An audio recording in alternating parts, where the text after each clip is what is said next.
നമ്മൾ 10 പറഞ്ഞിട്ടുള്ളത്, 10 business assets. ഇതിൽ നമ്മൾ എവിടെ ഏത് പൊസിഷനിൽ ഇരിക്കുന്നു എന്ന് വിലയിരുത്തണം. വളരെ ഇമ്പോർട്ടൻ്റ് ആണ്. 5 കാര്യങ്ങൾ നമ്മൾ പഠിച്ചു. 6ാമത്തെ മോസ്റ്റ് ഇമ്പോർട്ടൻ്റ്, എല്ലാവരും കെയർ ചെയ്യാതെ പോകുന്ന അസറ്റ്സ്, ഫിനാൻഷ്യൽ അസറ്റ്സ്.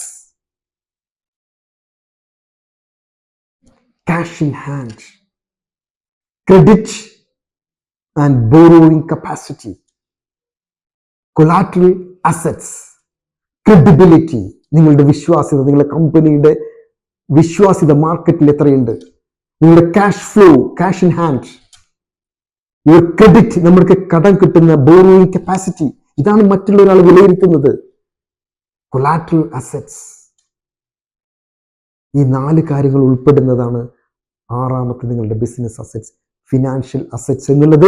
ഇതിൽ നിങ്ങൾ എവിടെയാണ് നിൽക്കുന്നത്? വീക്കാണോ ഈ 4 കാര്യങ്ങൾ? ആവറേജിലാണോ? സ്ട്രോങ് ആണോ? Or world class? You must know and work on it. Thank you.